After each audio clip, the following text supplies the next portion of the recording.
Assalamualaikum warahmatullahi taala wabarakatuh.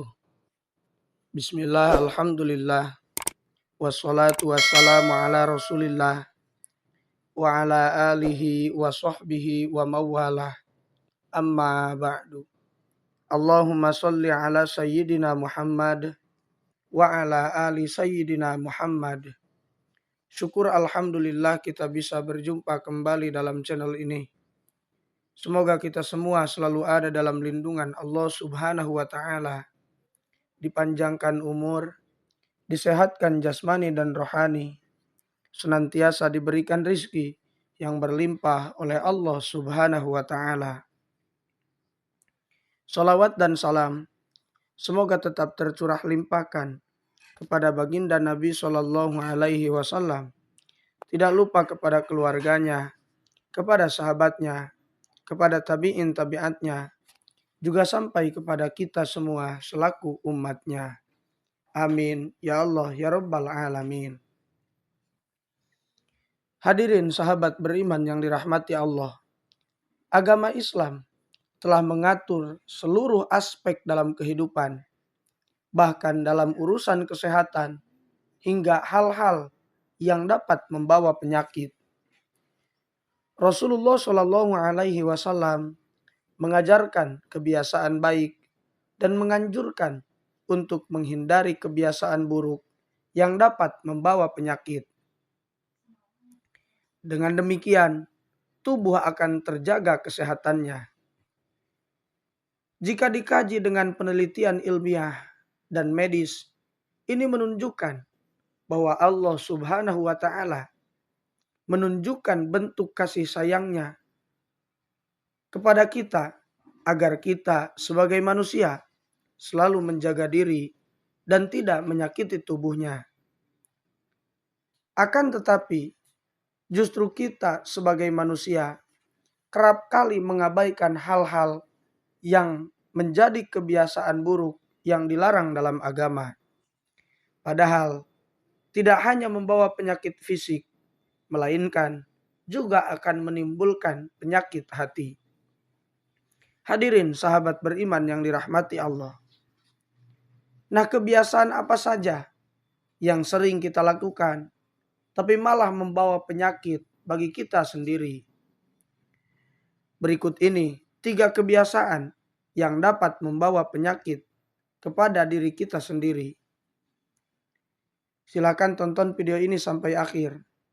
Dan bagi sahabat semua yang belum bergabung dengan channel ini, silakan bergabung dengan cara tekan tombol subscribe, like, dan juga share sebanyak-banyaknya untuk membantu mengembangkan channel ini menjadi channel yang lebih baik dan lebih bermanfaat lagi. Semoga kebaikan sahabat semua dibalas oleh Allah Subhanahu wa taala. Amin ya Allah ya Rabbal alamin. Hadirin sahabat beriman yang dirahmati Allah. Yang pertama, banyak bicara. Ada ungkapan yang mengatakan bahwa lidah yang tidak bertulang lebih tajam daripada pedang. Mungkin ungkapan ini ada benarnya. Bahkan kita bisa melihat sendiri berapa banyak permusuhan yang terjadi hanya karena ucapan yang dikeluarkan lidah. Begitu juga dengan banyaknya peperangan. Semua itu bisa terjadi hanya karena tidak bisa menjaga lisan. Banyak bicara ini merupakan sikap berlebihan yang dapat membawa penyakit dan membawa pengaruh besar terhadap lingkungan. Dari Abu Hurairah radhiyallahu anhu, beliau berkata bahwasannya Rasulullah Shallallahu alaihi wasallam bersabda, barang siapa yang beriman kepada Allah dan hari akhir, hendaknya ia berkata yang baik atau diam. Hadis riwayat Bukhari dan Muslim. Hadirin sahabat beriman yang dirahmati Allah. Beliau selalu memperingatkan umatnya, jika tidak mampu mengendalikan lidahnya, lebih baik diam. Hal ini semata-mata hanya untuk menjaga diri dari segala sesuatu yang merugikan kita. Dalam riwayat hadis yang ditulis oleh Ibnu Majah pernah dijelaskan bahwa Rasulullah Shallallahu Alaihi Wasallam bersabda, tidak ada yang melempar manusia ke neraka kecuali hasil yang dipetik dari lidah mereka. Hadis riwayat Ibnu Majah dalam Al-Fitan. Hadirin sahabat beriman yang dirahmati Allah. Dari hadis tersebut, kita ambil kesimpulan bahwa lidah membawa dampak besar yang bisa menjerumuskan kita ke dalam jurang neraka. Na'udzubillahi min dzalik. Yang kedua, banyak tidur. Kebiasaan lain yang dapat membawa penyakit adalah banyak tidur. Tidur yang berlebihan juga berpengaruh besar membawa penyakit dalam tubuh manusia.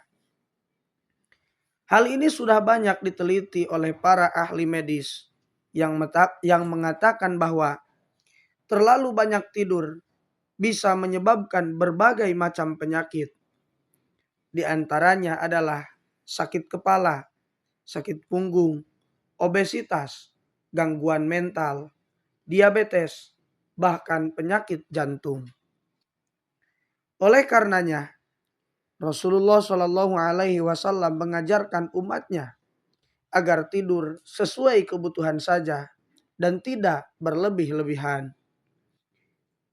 Allah Subhanahu wa Ta'ala berfirman di dalam Al-Quran, di dunia mereka sedikit sekali tidur di waktu malam dan selalu memohon ampunan di waktu pagi sebelum fajar. Quran Surat Az-Zariyat ayat 17 sampai 18. Yang ketiga, banyak makan. Selanjutnya kebiasaan yang membawa penyakit adalah banyak makan. Selain tidur yang berlebihan, banyak makan juga bisa menyebabkan timbulnya penyakit. Pada saat makan, kita dianjurkan untuk tidak terlalu kenyang. Dalam hal ini, Rasulullah Shallallahu Alaihi Wasallam juga bersabda, tidaklah anak Adam memenuhi wadah yang lebih buruk dari perut. Cukuplah bagi anak Adam memakan beberapa suap untuk menegakkan punggungnya. Namun jika ia harus melebihkannya, hendaknya sepertiga perutnya diisi untuk makanan, sepertiga untuk minuman, dan sepertiga lagi untuk bernapas. Hadirin sahabat beriman yang dirahmati Allah. Imam Asy-Syafi'i rahimahullah juga menjelaskan bahaya kekenyangan karena penuh perutnya dengan makanan. Beliau mengatakan, kekenyangan membuat badan menjadi berat, hati menjadi keras, menghilangkan kecerdasan, membuat sering tidur, dan lemah untuk beribadah. Kemudian dipertegas juga oleh Allah Subhanahu wa Ta'ala di dalam firman-Nya yang tertuang dalam Quran surat Al-A'raf ayat 31 yang artinya, makan dan minumlah dan janganlah berlebih-lebihan. Jika Allah Subhanahu wa Ta'ala sudah melarang makan dan minum yang berlebihan, itu artinya ada dampak buruk yang akan ditimbulkan dari berlebih-lebihan dalam hal makan maupun minum. Hadirin sahabat beriman yang dirahmati Allah. Dari segi medis, melalui penelitian ilmiah juga menyimpulkan bahwa makan yang berlebihan bisa menimbulkan berbagai macam penyakit. Di antaranya obesitas, kolesterol tinggi, mudah lupa, dan lain sebagainya. Hadirin sahabat beriman yang dirahmati Allah. Itulah mengenai 3 kebiasaan yang dapat membawa penyakit. Semoga apa yang saya sampaikan bisa bermanfaat bagi kita semua. Terima kasih sudah menonton video ini. Semoga kebaikan sahabat semua dibalas oleh Allah Subhanahu wa Ta'ala. Itu saja yang bisa saya sampaikan. Semoga bermanfaat. Mohon maaf apabila terdapat kesalahan. Wassalamualaikum warahmatullahi wabarakatuh.